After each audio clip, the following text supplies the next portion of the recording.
Hola, hola, bienvenido, bienvenida en este nuevo vídeo de Abracadabra francés aprende con historias.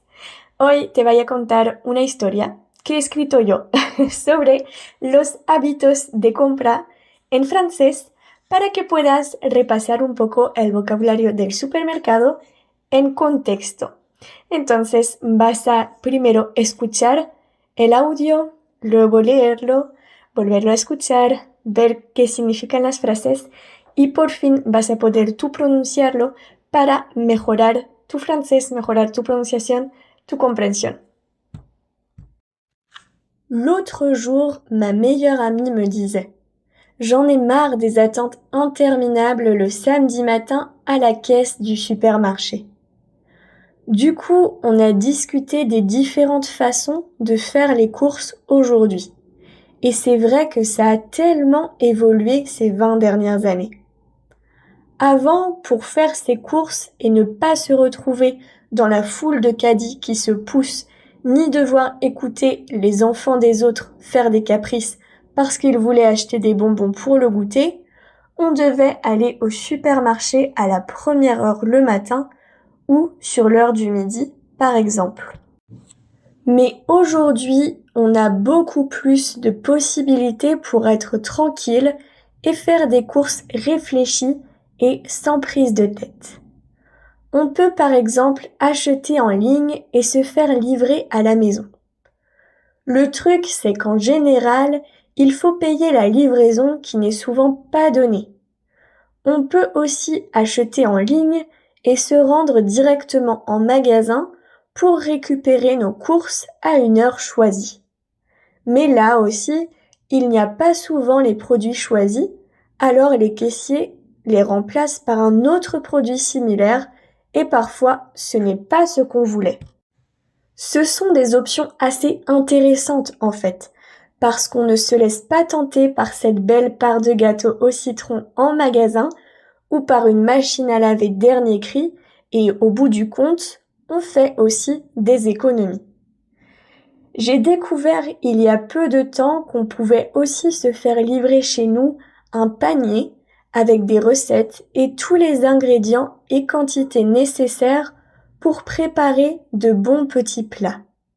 Tout ça sans avoir à se déplacer jusqu'au supermarché ni gaspiller de nourriture. Je pense qu'il y a plusieurs façons d'éviter de se rendre au supermarché, mais moi, personnellement, faire mes courses avec du monde autour, ça ne me gêne pas. Et toi, est-ce que tu aimes faire les courses? Quelles sont tes habitudes d'achat? Tu te laisses tenter par des aliments qui ne sont pas écrits sur ta liste?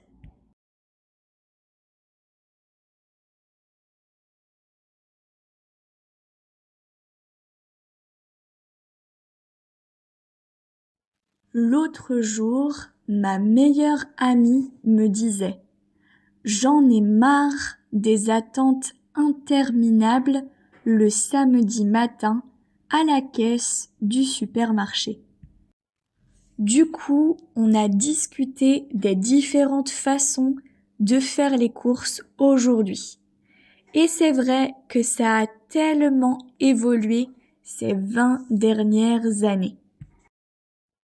Avant, pour faire ses courses et ne pas se retrouver dans la foule de caddies qui se poussent, ni devoir écouter les enfants des autres faire des caprices parce qu'ils voulaient acheter des bonbons pour le goûter, on devait aller au supermarché à la première heure le matin ou sur l'heure du midi, par exemple.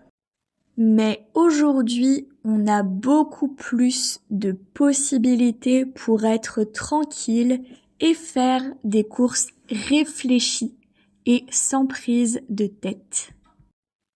On peut, par exemple, acheter en ligne et se faire livrer à la maison. Le truc, c'est qu'en général, il faut payer la livraison qui n'est souvent pas donnée.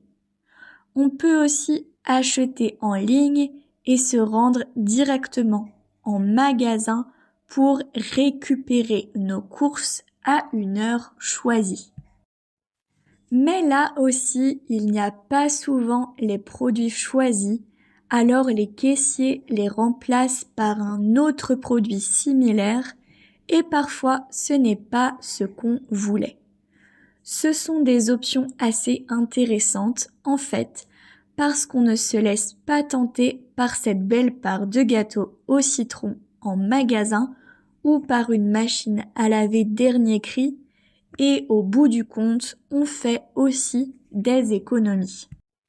J'ai découvert il y a peu de temps qu'on pouvait aussi se faire livrer chez nous un panier avec des recettes et tous les ingrédients et quantités nécessaires pour préparer de bons petits plats. Tout ça sans avoir à se déplacer jusqu'au supermarché ni gaspiller de nourriture. Je pense qu'il y a plusieurs façons d'éviter de se rendre au supermarché, mais moi, personnellement, faire mes courses avec du monde autour, ça ne me gêne pas. Et toi, est-ce que tu aimes faire les courses? Quelles sont tes habitudes d'achat? Tu te laisses tenter par des aliments qui ne sont pas écrits sur ta liste?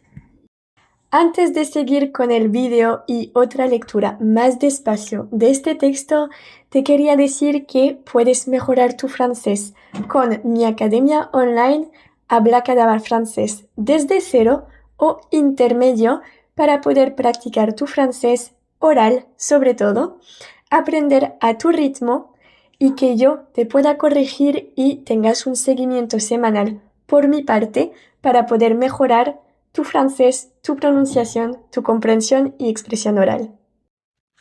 L'autre jour, ma meilleure amie me disait « J'en ai marre des attentes interminables le samedi matin à la caisse du supermarché. » Du coup, on a discuté des différentes façons de faire les courses aujourd'hui. Et c'est vrai que ça a tellement évolué ces 20 dernières années. Avant, pour faire ses courses et ne pas se retrouver dans la foule de caddies qui se poussent, ni devoir écouter les enfants des autres faire des caprices parce qu'ils voulaient acheter des bonbons pour le goûter, on devait aller au supermarché à la première heure le matin ou sur l'heure du midi, par exemple. Mais aujourd'hui, on a beaucoup plus de possibilités pour être tranquille et faire des courses réfléchies et sans prise de tête. On peut par exemple acheter en ligne et se faire livrer à la maison. Le truc, c'est qu'en général, il faut payer la livraison qui n'est souvent pas donnée. On peut aussi acheter en ligne et se rendre directement en magasin pour récupérer nos courses à une heure choisie. Mais là aussi, il n'y a pas souvent les produits choisis, alors les caissiers les remplacent par un autre produit similaire et parfois ce n'est pas ce qu'on voulait. Ce sont des options assez intéressantes en fait, parce qu'on ne se laisse pas tenter par cette belle part de gâteau au citron en magasin ou par une machine à laver dernier cri et au bout du compte, on fait aussi des économies. J'ai découvert il y a peu de temps qu'on pouvait aussi se faire livrer chez nous un panier avec des recettes et tous les ingrédients et quantités nécessaires pour préparer de bons petits plats. Tout ça sans avoir à se déplacer jusqu'au supermarché ni gaspiller de nourriture. Je pense qu'il y a plusieurs façons d'éviter de se rendre au supermarché, mais moi, personnellement, faire mes courses avec du monde autour, ça ne me gêne pas. Et toi, est-ce que tu aimes faire les courses? Quelles sont tes habitudes d'achat? Tu te laisses tenter par des aliments qui ne sont pas écrits sur ta liste? Muchas gracias por estar aquí. Acuérdate que te puedes suscribir a mi canal y activar las notificaciones para poder recibir una notificación siempre que sale un video y así poder darle un empujón a tu francés y también ayudarme a hacer crecer esta comunidad de gente que quiere aprender francés. También puedes apoyar mi trabajo en Buy Me a Coffee si te apetece. Merci beaucoup et à très vite.